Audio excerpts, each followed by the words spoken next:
नमस्कार मैत्रिणींनो, शुभांगी रेसिपीजमध्ये सर्वांचे स्वागत। सर्वांना बाप्पाच्या आगमनाच्या हार्दिक शुभेच्छा।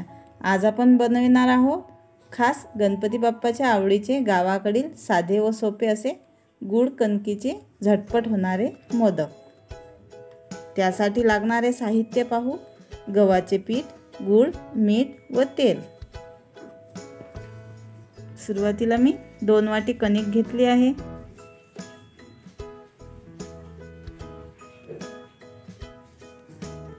त्यामध्ये आपल्याला चवीनुसार थोडेसे मीठ घालायचे आहे।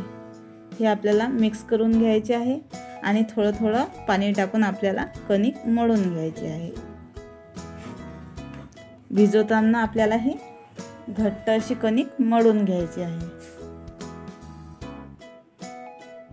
छान घट्ट असा आपल्याला हा गोळा तयार करून घ्यायचा आहे।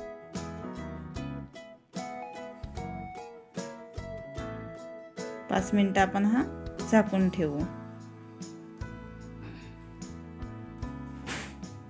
मी गूळ हा थोडासा खिसून घेत आहे। आता आपण हे कणिक पुन्हा थोडीशी मळून घेऊ। आता याचे छोटे छोटे गोळे करून आपल्याला मोदक तयार करून घ्यायचे आहे। गोळा आपल्याला हातावर याची पातळ अशी पाती आपण हातावरच तयार करू। खोल अशी आपल्याला या गोळ्याची वाटी करायची आहे।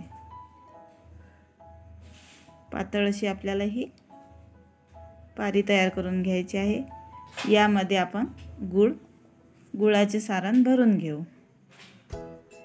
छान अशा कड्या पाडण्याकरता आपण याला जवळ हाताने छोट्या छोट्या घड्या करू।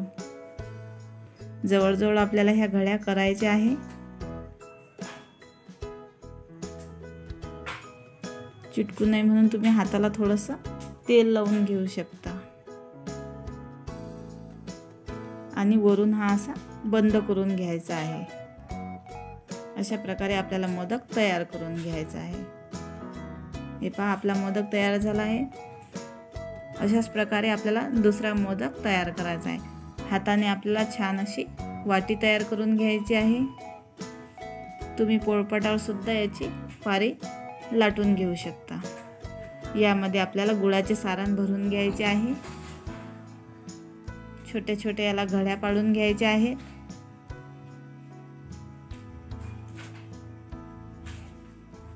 वरच्या आता आपल्याला हा गोल गोल करून वरच्या बाजूने तो बंद करून घ्यायचा आहे। अशा प्रकारे आपला छान असा मोदक तयार होईल। तुमच्याकडे साचा असेल तर तुम्ही साच्याने सुद्धा हा मोदक करू शकता। मी हातानेच तयार करून घेतला आहे। अशा प्रकारे आपल्याला सर्वच मोदक तयार करून घ्यायचे आहे। आता कढईमध्ये मी तेल गरम करून घेत आहे।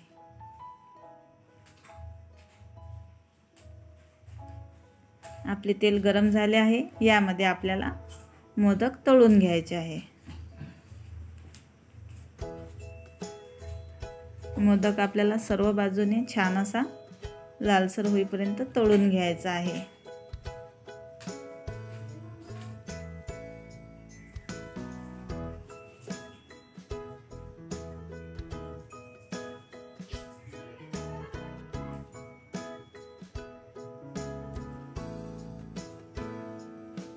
हे पहा, आपल्या मोदकांना छान असा कलर येत आहे।